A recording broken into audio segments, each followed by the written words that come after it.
Chào bạn, có một khán giả có ý mình đối với một vấn đề là tại sao Trung Quốc kết phương Tây? Đây là tình cờ cũng của một khán giả có ý mình so sánh văn hóa phương Tây và phương Đông. Mình thấy mình có thể nói về cả hai vấn đề này trong video hôm nay.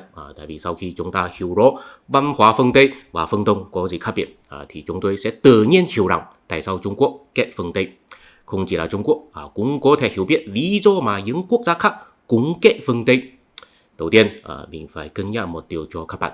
Mặc dù chúng ta thường nói văn minh phương Tây, thật ra nói chuẩn hơn nên nói văn minh hiện đại. Tại vì sở dĩ văn minh phương Tây có thể trở thành bá quyền của thế giới, chủ yếu không phải là vì phương Tây có gìn giữ truyền thống của họ, mà là phương Tây có bỏ qua truyền thống của họ.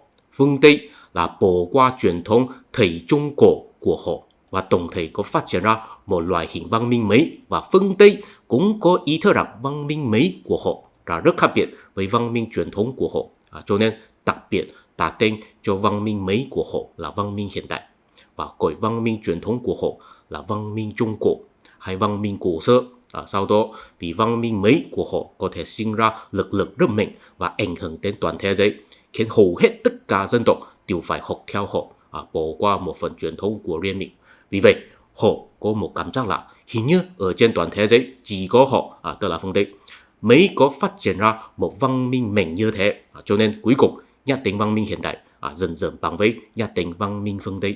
Ví dụ nếu bây giờ ở trên toàn thế giới chỉ có người Ấn Độ ăn ớt, thì khi người ta nói về văn minh ăn ớt thì tất nhiên là chỉ có thể chỉ văn minh Ấn Độ. Sau đó khi nhắc đến văn minh ăn ớt thì người ta tự nhiên nghĩ là chỉ văn minh Ấn Độ. Sau đó khi người ta bảo là tôi muốn học theo văn minh Ấn Độ, thì người ta sẽ tự nhiên nghĩ là người đó muốn chuyển sang đi học ăn ớt. Tương tự như vậy, bây giờ người ta bảo là tôi muốn học theo văn minh phương Tây, thì người ta cũng sẽ tự nhiên nghĩ là người đó muốn chuyển sang đi phát triển văn minh hiện đại. Nhưng mà đó là tình hình vào 100 năm trước, khi đó có nhiều dân tộc, ví dụ Trung Quốc, có nhiều người Trung Quốc có lòng yêu nước kêu gọi rằng Trung Quốc nên học theo phương Tây và bỏ qua truyền thống. Câu này là bằng với Trung Quốc nên bước vào hiện đại và bỏ qua truyền thống. Nhưng mà có một vấn đề là sau khi trải qua 100 năm, Trung Quốc họ không nổi, họ đã bỏ qua truyền thống rồi, nhưng họ không có giống với phương Tây, cho nên bây giờ họ chuyển sang làm hai cái.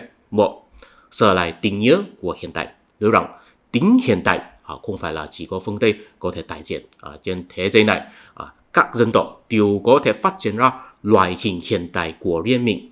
Trung Quốc cũng có một loại hình hiện đại đặc biệt. Đó là cách làm thứ nhất. Thứ hai là sửa lại ký ức lịch sử của họ, nói rằng Trung Quốc là một văn minh không bao giờ bị gián đoạn, người Trung Quốc không bao giờ bỏ qua truyền thống của họ. Thật ra không chỉ là Trung Quốc có làm như thế, có nhiều quốc gia mà muốn học phương Tây nhưng sau đó phát hiện họ không nổi, họ đều sẽ có cách làm giống như Trung Quốc. Tức là nói rằng mình cũng có phát triển ra một loại hình hiện đại khác biệt, và mình không bao giờ bỏ qua truyền thống. Đó là một điều hoàn toàn có thể thông cảm. In hay nhiều, mỗi người đều phải có một defense mechanism, những biện pháp tự vệ tâm lý. Nếu không có làm như thế thì chỉ có thể chứng nhận mình là họ không nổi, thiếu trí tuệ. Sự khác biệt là có một số quốc gia là trên miệng không chấp nhận mình là họ không nổi, nhưng trên hành động thì cố gắng bắt chước, ví dụ Hàn Quốc và Nhật Bản. Cũng có một số quốc gia là tin rằng mình thực sự có thể tìm thấy một công tầng đặc biệt, ví dụ Trung Quốc. Dù cố gắng bắt chước hay tự tìm ra công tầng, đối với mỗi dân tộc đều là lựa chọn tự do của riêng mình, không có sai hay đúng. Quan trọng là trước khi bắt chước hay tự tìm ra công tầng phải hiểu biết đặc trưng của văn minh hiện đại là gì. Thưa quý vị, có nhiều học giả có đưa ra nhiều thuật ngữ để hình dung đặc trưng của văn minh hiện đại. Bây giờ mình chỉ là sử dụng cách nói bình dân nhất để giới thiệu cho các bạn. Nói đơn giản là chủ nghĩa tư sản và chủ nghĩa cá nhân. Nếu nói vậy thì các bạn vẫn là hiểu lơ mơ. Từ đó trong lịch sử có một người rất có tài, có để lại bài văn mà có thể miêu tả đặc trưng của văn minh hiện đại một cách khéo léo. Người đó có tên là Karl Marx. Bài văn đó có tên là Tuyên ngôn của Đảng Cộng sản. Mình tin rằng tất cả sinh viên Việt Nam đều từng có đọc bài văn này, cho nên sinh viên mình không giới thiệu bối cảnh của bài văn này mà trực tiếp trích dẫn một đoạn văn từ nó. Nhưng mà trước khi mình trích dẫn, mình phải nói rõ một điều là mình có so sánh phiên dịch tiếng Việt, tiếng Trung và tiếng Anh. Và theo ý kiến cá nhân mình, có một số thơ không có được phiên dịch trong phiên bản tiếng Việt, mình không biết vì sao.